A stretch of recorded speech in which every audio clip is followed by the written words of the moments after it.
Mas eu queria pedir para você hoje, né, começar, Carlos, dando uma geral do que tá rolando hoje no mercado de cripto, né? Bitcoin tava batendo o quê? 93 mil dólares, essa semana passou a prata, né, em valor de mercado. Então, se você puder começar dando aquele panorama geral aí pra gente do que tá acontecendo, e a gente começa aqui esse papo. Boa, vamos lá. Inclusive tem o site aí, o Infinity Market Cap, que vai mostrar exatamente essa relação. Mas o que aconteceu foi basicamente uma explosão aí do Bitcoin depois da eleição do Donald Trump. Foram vários fatores, na verdade, que criaram essa conjuntura, né? Eles foram se fundindo ali de uma maneira meio simbiótica, de modo que a gente ultrapassou a máxima histórica do Bitcoin, chegou a ultrapassar aí os 93 mil dólares. Antes de começar a gravação aqui, eu tinha olhado, acho que estava em 91 mil dólares. E, basicamente, eu acho que eu atribuiria a três fatores, assim. A gente teve a eleição do Donald Trump, que aí também dá para a gente dividir isso em diversos subfatores. O cenário macroeconômico, que ainda é uma busca por uma expectativa por uma entrada de liquidez nos mercados, né? Então isso acaba se relacionando também. E, por fim, a gente também tem uma entrada maior de investidores institucionais, né? Então as bases institucionais do mercado elas foram mais solidificadas diferentemente dos ciclos anteriores, e aí agora a gente tem um capital diferente que acaba entrando, né, nesse momento. Isso eu acho bem legal da gente começar comentando, né? Que é sobre as diferenças desse ciclo para ciclos anteriores, né? Eu vou pedir até para nossa produção colocar aí na tela aí a tela que eu estou compartilhando agora, que é basicamente a dominância do Bitcoin. Se você puder colocar aqui também, produção, para os nossos especialistas também verem, mas aqui eu joguei um gráfico que você me mandou, que é o gráfico de dominância do Bitcoin, né? Muita gente aí, né, que está aí com a gente, né, vai querer saber quando que vem alt-season, como que a gente vai ter aí as altcoins explodindo. E a gente está vendo aí um movimento de dominância do Bitcoin, ou seja, o Bitcoin se valorizando, né, frente quando comparado às principais altcoins do mercado. Então eu queria que você explicasse um pouquinho esse gráfico para a galera e por que você está vendo esse movimento acontecer e se era isso realmente que a gente esperava se a gente fosse analisar os últimos ciclos. Você pode colocar aqui em todos para a gente ver o período completo. Basicamente esse aí é o gráfico de dominância do Bitcoin, então o que ele vai fazer aí é somar todas as criptos do mercado e ver quanto que o valor de mercado do Bitcoin representa proporcionalmente ao valor dessas outras criptos, né? Agora a gente está com o Bitcoin valendo 61% do valor de mercado de todas as criptos somadas, e isso é uma questão que ao longo do próximo ano a gente vai entender se isso é ou não é tão diferente assim dos últimos ciclos de mercado. Uma coisa interessante que a gente vai perceber é que tanto aqui em 2017 quanto também em 2021, a gente teve uma queda da dominância do Bitcoin no momento de alt-season do mercado, né? Que era de fato com mais liquidez entrando no mercado e tudo mais. Mas o interessante de falar aqui é que isso acontece, ou pelo menos aconteceu nos últimos ciclos, não com o Bitcoin caindo, e aí por conta disso você tinha essa dominância, e aí as altcoins passavam a valer mais do que o Bitcoin. Isso aconteceu em um cenário em que o Bitcoin se valorizava, porém as altcoins se valorizavam ainda mais, né? Só que até o momento isso ainda não está acontecendo, né? Então, no ciclo atual de mercado, a dominância do Bitcoin está maior. Talvez uma parte disso se explique pelo fato das altcoins estarem mais fragmentadas nesse ciclo em comparação ao ciclo anterior, né? Então é mais difícil você achar uma joia da coroa, digamos assim, que vai captar todo esse fluxo e receber essa atenção. Uma outra coisa que pode ajudar a explicar isso também é o fato da gente já ter os ETFs de Bitcoin. E aí a gente tem os ETFs de Bitcoin, os ETFs de Ethereum, porém Ethereum está chamando menos atenção do mercado, tem sido mais criticada. Então, em conjunto, esses dois fatores, a gente ter mais altcoins no mercado e também o fator da gente ter essa institucionalização, né, um dinheiro que talvez ele não faça essa migração, digamos assim, eu acho que ajudaria a explicar. Não sei o que você acha, Léo. Claro, cara, eu quero prestar... primeiro, boa noite, né? Espero que vocês estejam deixando o like aí, vou ficar muito feliz de ver. Quantas pessoas a gente tem aí? A gente tá com 50 pessoas aqui ao vivo com a gente, em pleno feriadão, hein, pessoal? Guerreiros. Esses são os que vão conseguir ganhar com a alt-season. Mas vamos lá, eu queria chamar a atenção para uma coisa no gráfico. Olha a diferença de variação de cada candle que a gente tinha no passado para agora. Os candles foram ficando cada vez menores, isso porque existe muito mais capital no mercado. Então esses movimentos anteriores que a gente via com uma grande... Assim, né? Isso mesmo, isso aí. Uma grande movimentação de candle, uma grande variação de percentual, talvez a gente não veja mais com tanta frequência. É bem provável que uma out-season, se acontecer, e a gente vai discutir muito isso hoje, ela não deixa um rastro tão grande de barras vermelhas como a gente viu, por exemplo, entre 2021 e 2022, tá? Inclusive, sobre esse gráfico, é bastante interessante você perceber que a movimentação de alta do Bitcoin, ela aconteceu como se fosse uma espécie de capitulação em que ele, sozinho, acaba se sustentando, talvez por uma tese já aprovada no mercado, e as altcoins em si despencaram bastante, né, no momento de queda do mercado. Talvez um próximo movimento, ele não seja um movimento que leve o Bitcoin de novo à margem de 40% de dominância. Inclusive, se você olhar para o gráfico, ele me parece estar afunilando. A gente dificilmente veria, talvez, o gráfico subir acima de 75% ou perder os 40%. Talvez a gente veja um gráfico, com o passar do tempo, muito mais próximo dos 50%. Cada vez mais estável. Né, exatamente. Cara, você estava aqui já há bastante tempo já no mercado, né? Você entrou o quê? Em 2017? 2017. 2017, Então, assim, já passou por alguns ciclos, né, inclusive produzindo conteúdo em muitos deles. O que você está sentindo de principal diferença do que a gente tinha antes para o que a gente está vivendo agora? Acho que essa live é bem importante, se a gente for falar de altcoins, alt-season e tudo mais, entender as diferenças do que a gente teve num ciclo passado para esse ciclo especificamente. O que você sentiu principalmente? Tá, existe uma discussão que está perdendo muita relevância, que seria o caso do halving, né? Uhum. A gente viu o halving, pelo menos, tomando a narrativa de que ele era o responsável pela movimentação de preço, principalmente do ciclo em si, né? Uhum. O ciclo de bull market, bear market, por aí vai.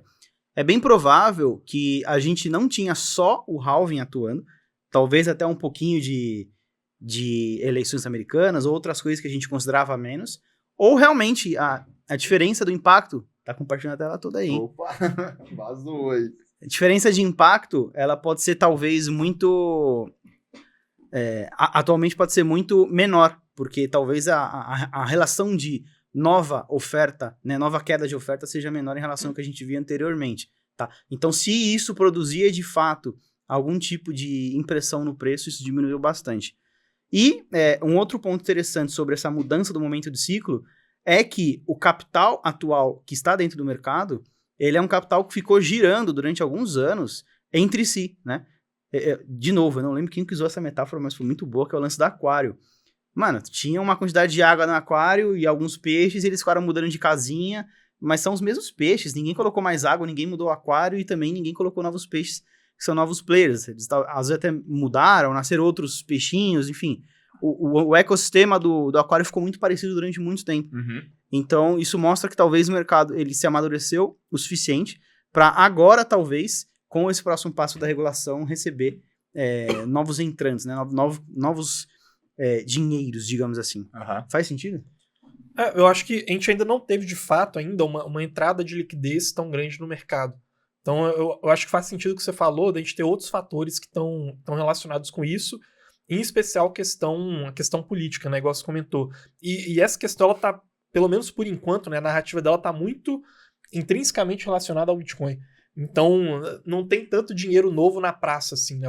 Essa alta que a gente tá vendo agora do Bitcoin, ela não é tanto porque, tem muito dinheiro barato, a taxa de juros caiu pra caramba, né? Porque isso ainda não aconteceu, tá num processo, né? Então, assim, é um fator parcial, mas não é o principal. Então, eu vejo como uma questão que, por enquanto, ficou mais focada em relação ao Bitcoin do que a se espalhar para o mercado como um todo, e eu acho que isso ajuda a explicar por que a dominância do Bitcoin ela tá tão alta. Então, o Matheus Elias, já que você falou de taxa de juros, inclusive, pessoal, vão deixando aí os comentários que vocês querem puxar aqui, né, dúvidas e tudo mais, aproveitar que não é todo mundo que para num feriado aí para assistir a live aqui com a gente, você vai ter mais chance de ter sua pergunta aqui respondida na live. Então, mandem seus comentários aí.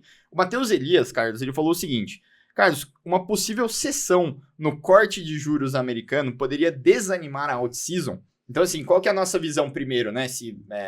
Quando que pode vir, né, esse corte de juros? Eu sei que, se não me engano, teve recentemente uma reunião do Fed, então acho que você pode comentar um pouquinho sobre isso e qual que seria o impacto, né, de uma possível decisão ali de você estender, né, o corte na taxa de juros para todo o mercado de cripto. Acho que a gente pode comentar assim e depois focar na alt-season, como o Matheus Elias está perguntando. Boa, eu te mandei aí o site da CME, do FedWatch, deixa eu ver se consegue abrir aí, e nele tem uma aba de probabilidades. Pode pôr aí, produção. Essa aqui de probabilidades? Isso, desce aí a página e aqui, ó, probabilities. Aí. Tá, atualmente a gente está com essa taxa de juros aqui, acho que você consegue dar um zoom ali pelo navegador. Boa, assim. Atualmente a gente está com uma taxa de juros que ela está entre os 4,5% e 4,75% lá nos Estados Unidos, a taxa de juros de curto prazo. A gente tem a expectativa principal do mercado nessa caixinha azul, nesse gráfico, né? Então a gente tem aqui nessa primeira coluna do gráfico as datas das próximas reuniões do Fed, e a parte azul ela é a principal das probabilidades, só que conforme o tempo vai avançando, a certeza com relação a essa probabilidade ela vai diminuindo, né? Então, por exemplo, para a próxima reunião, o mercado espera que a gente tenha um corte de 0,25%. Já para a próxima. Para a próxima agora, dia 18 de dezembro. Aqui só para a gente entender, então, a gente está nessa caixinha de 4,5, né, 450 bips aqui, né, de taxa de juros. Isso aqui está falando que tem 58,2% de probabilidade que no dia 18/12 a gente caia para essa faixa de 4,25, 4,50. Isso, exato. E o azul, ele indica a caixinha de maior probabilidade. Exato. Isso. E aí, se eu for reparar aqui, qual é a maior probabilidade que o mercado ele lê hoje para o final de 2025, né? Então aqui, dia 10/12 de 2025, é que a gente tem uma taxa de juros de 3,75% a 4%. Mas repara que a certeza que a gente tem ali ela é muito menor, não? A certeza ali de 29% pela leitura do mercado hoje. Uma coisa que aconteceu recentemente, e aí até algo relativamente anômalo, né, que está acontecendo no mercado agora, é uma subida dos juros longos, né, então dos títulos de 10 anos dos Estados Unidos, por exemplo, enquanto os mercados de risco, né, tipo bolsa de valores nos Estados Unidos, também estão subindo. Normalmente tem uma correlação contrária, né? O mercado ele lê mais risco, então ele fala, vou exigir mais juros, e o mercado de risco, né, renda variável cai, ou então o contrário, né? Então o mercado ele tá com uma leitura mais positiva para o futuro, consequentemente os mercados de renda variável sobem e a taxa de juros longa ela acaba caindo.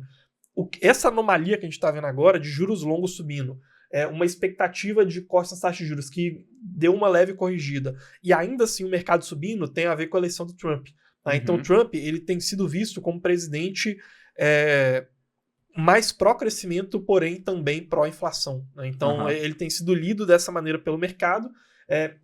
Isso inclui também cortes de impostos para as empresas americanas, e aí faz com que a cotação dessa empresa suba, mas se o mercado espera mais inflação, isso também pode fazer com que a taxa de juros suba, né? Pelo menos a taxa de juros longa que deu uma subida. A expectativa continua sendo de cortes nas taxas de juros curtas, porém cortes não tão grandes quanto o mercado esperava antes. Não, perfeito. Você falou que o Trump está sendo visto como um candidato ali, né? Um candidato não, né? Já é eleito presidente.